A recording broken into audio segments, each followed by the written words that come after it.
Injection ಏರಂಗೆ injection injection ಅಂದೇನು ಯಾರನ್ನೋ ತಿಳ್ಕೊಂಡ್ಬಿಟ್ಟಿದ್ದೆ ಅಂದಂಗ ಇದೇನು ಲೈನ್ ಮೇಲೆ ಕಲ್ಸದ್ ಬಿಟ್ಟು ಇದು ಪೇಷಂಟ್ ನೋಡ ಕೆಲ್ಸಕ್ಕ ಬಂದಿಯಲ್ಲ ಯಾಕಂತೀನಿ ರಂಗಿ ಈ ಔಷಧ ಕೊಡೋದು ನಮ್ಮ ತಾತ ಕಾಲದಿಂದಲೂ ಬಂದೈತೆ.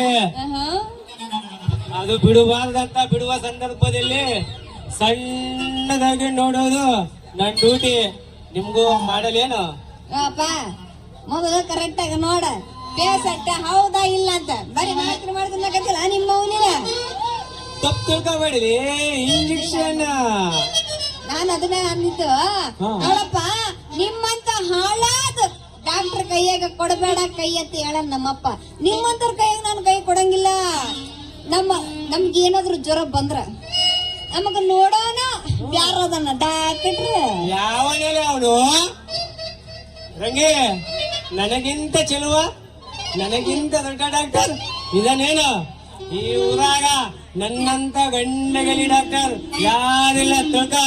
ಅಪ್ಪ ಮಂಡ ಸೂಜಿ ಇಟ್ಕೊಡ್ರ ಗಂಡ ಡಾಕ್ಟ್ರ ಮುಚ್ಕೊಂಡ್ ನಿಂತ್ಕೊಬಾರ್ದೇನ ಸಾಕ ಕಂಡಿನಿ ಅಲ್ಲೇ ಊರಾಗ ನೀನೊಬ್ಬನ ಡಾಕ್ಟರ್ ಅಂತ ಕಲಿಸ್ಕೊಳಕತ್ತೀನ ನನ್ನಲ್ಲಿರೋ ಮೆಡಿಸಿನ್ ಬೇರೆ ಯಾವ ಡಾಕ್ಟರ್ ಹತ್ರನೂ ಸಿಗೋದಿಲ್ಲ ಗೊತ್ತಾ?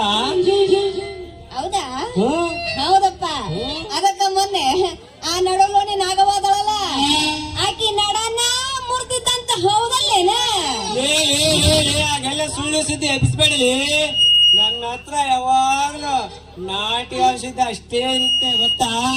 ಪಾಪ ಬರೀ ಕುಟ್ಟ ಮಾಡಿರ್ಬೇಕು ಮಗ. ಅದ ನಾಟಿ ಔಷಧಿ ಓಲಿ ಬಿಡು ಮಾರಯ್ಯ. ನನಗಂತೂ ದಿನ ಎಲ್ಲ ಓಡಾಡಿ ಓಡಾಡಿ ಓಡಾಡಿ ಸಾಕಾಗ್ಬಿಟ್ಟು ರಾತ್ರಿ ಆದ್ರೂ ನಿದ್ದೆನೇ ಬರೋದಿಲ್ಲ ಅಂತೀನಿ. ಅದಕ್ಕೆ ಏನ್ ಮಾಡ್ಬೇಕು ನೀನು ಹೇಳಬಾರ್ದೇನು?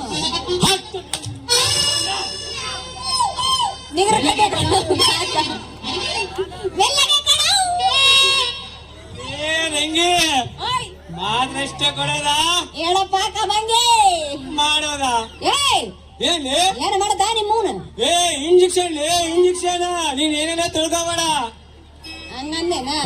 ಬೇಡಪ್ಪ ನಿನ್ನ ಮಂಡ ಸೂಜಿ ಸವಸ ನನಗೆ ಬೇಡ. ಮೊದಲು ನನಗ ಮೈ ಆರಾಮ ಆಗಂಗ ಮಾತ್ರೆ ಕೊಡು ಅಷ್ಟ ಸಾಕು. ಹೌದಾ? ಆರಾಮ್ ಅಷ್ಟ ಅಲ್ಲಲ್ಲಿ ಗಾಳಾಗ ತೇಲಡಂಗ ಮಾಡ್ತೇನೆ. ಹತ್ರ ಬರಲಿ ಬರಲಿ ಸುರಚನಲ್ಲಿ ಹೊಡೆನಾ ಮತ್ತೆ ಈ ಅಪ್ಪ ಒಬ್ಬ ಡಾಕ್ಟ್ರು ನಿನಗೆ ಯಾವ ನನ್ನ ಮಗ ಡಾಕ್ಟರ್ ಕೆಲಸ ಕೊಟ್ನ ಆಯಪ್ಪನ್ ಬಡಿಬೇಕು ನೋಡ ಮತ್ತೆ. ನಾನು ದೊಡ್ಡ ಡಾಕ್ಟರ್